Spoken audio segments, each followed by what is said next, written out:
What up, YouTube? It's Rahul, and if you're watching this video, Peoria Regionals is just finished. I'm kidding, I didn't record this in advance or anything. I'm on vacation, as you guys know, but at the current moment, there's a current Category 4 hurricane going through where I am. I think we're on the outskirts, so we should be safe, but I am not allowed to leave the room for the rest of today, and we'll get updates about tomorrow. And so I spent the rest of the evening, watching Peoria Regionals in my room, having a couple of drinks that I stocked up on. We got some food, got some drinks. We're having a good time, Vacation's still going good. Here for a wedding, obviously. My luggage has not arrived, so I don't have clothes.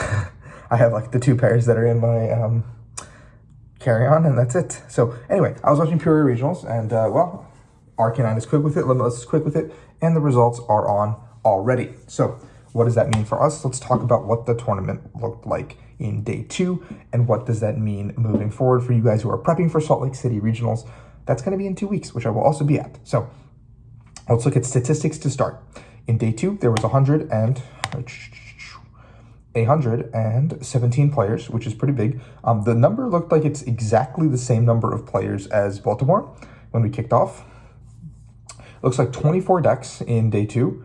22% of the meta share was Arceus decks. So 26 decks were Arceus decks, whether that be Arceus Gudra, Arceus Giratina, Arceus Pika, Arceus Duraludon, Arceus Inteleon. They were all lumped together into one set of decks.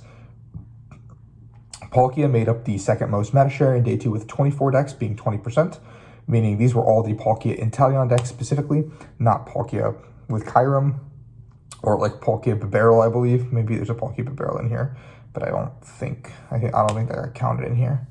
And then the third most deck was a surprise, I think, to a lot of players, including myself. It's not a meta call that I would have made, but there were some very good players that ended up bringing Regigigas. Azul Garcia Griego's group, Azul, Grant Manley, Kit Stark all ended up bringing this Regigigas deck, as along with Zach Lesage, Drew Kennett, Alex Szymanski, some of these players that you have seen their names multiple times over and over again in their top spots. Regigigas ended up being a very good meta call because it has a good Lost Box matchup, as well as a very, very solid matchup into the Mew VMAX deck. People were expecting Mew VMAX to play 2 Lost Cities, so some of these lists, more interestingly, ended up playing 3 copies of the Gigas, because if Mew thinks they can Lost Zone both the Gigases, then suddenly a third one hits the board and it's over. Like, it's a really cool tech. It's a very easy thing to think about, but I did it. Tied for 4th, we had Kyurem, and we had a Mew Genesect, which I expected a lot of Mews to do well, and I didn't expect Kyurem to do as well as it did. I did think the deck was very powerful, like I mentioned in the previous videos, but I didn't think it would be a top spot earner like it did this weekend. I think it placed 3rd and 4th place, which is kind of crazy to me. I thought maybe one would make top 8. But the deck is very powerful, and if you go first, I think it's one of the best decks in the format. So it just inherently can roll a lot of decks by going first and starting. And I think the Empoleon did some stuff. I don't think the Empoleon actually did anything on stream from the games I watched. I'm trying to think. I ended up watching probably rounds 13, 14, 15, and then top 8 through finals. There was a lot of not sloppy play, but like a lot of players that made a lot of mistakes under stress. And I mean, especially... it was a little bit disheartening to watch John make a couple mistakes on stream in top 8, and I think that game 1 was definitely winnable from John's side, but game 2 was pretty out of our hands.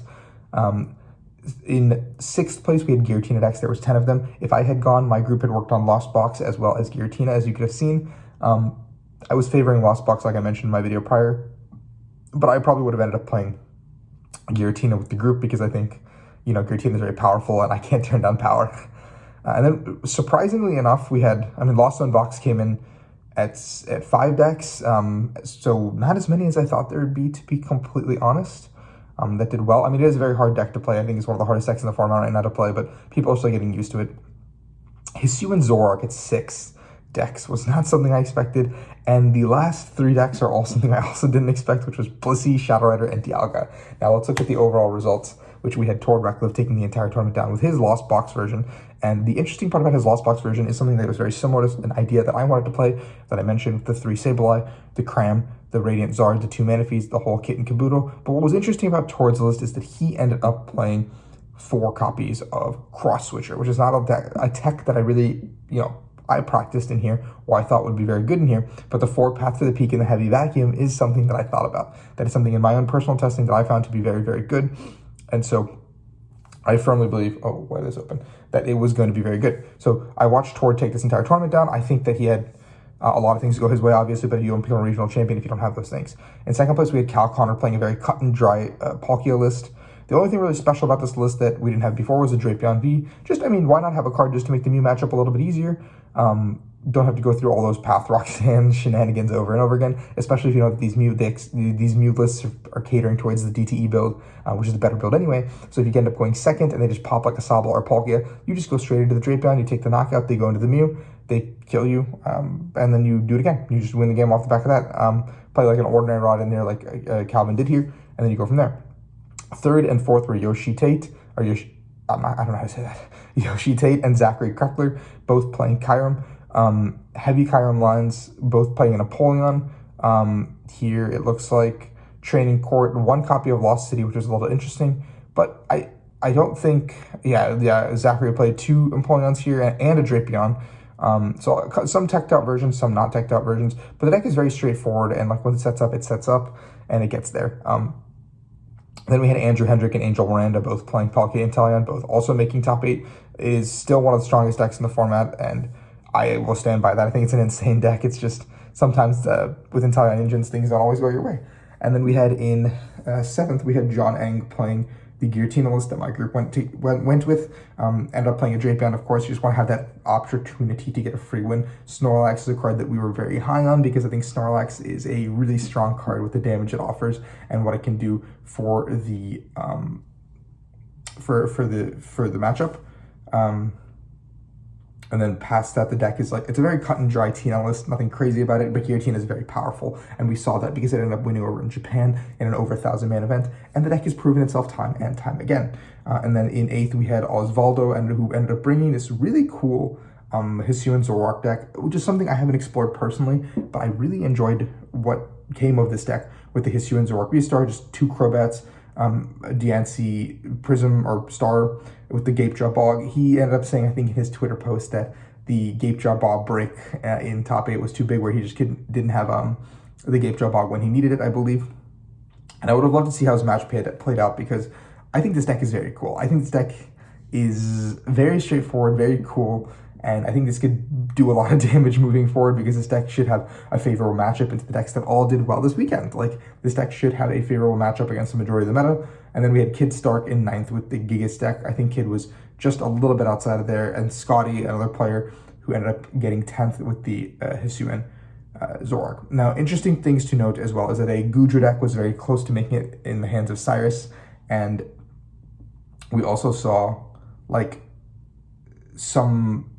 lot of the Gigases were a game or two off of top cut, which is kind of crazy to me. But I think Gigas was a very good meta call for this tournament in particular. I don't know if it'll be great going forward as well, because, I mean, the meta is kind of crazy. So all in all, I think this was a pretty cool showing on the first tournament. We saw a lot of the same old, because people usually forget about the best decks that already existed. They just come back in the same force. We saw some Lost Zone decks that were really cool on stream. We see the Zoroark archetype. That's something that people overlooked a little bit. We see Goodra making more of a splash than I expected personally. I thought Goodra had some potential, but I didn't put any time into it. Obviously, I'm on vacation, so I didn't put that much time into anything, but you guys get the gist. Yeah, I mean, there's a lot of really cool decks.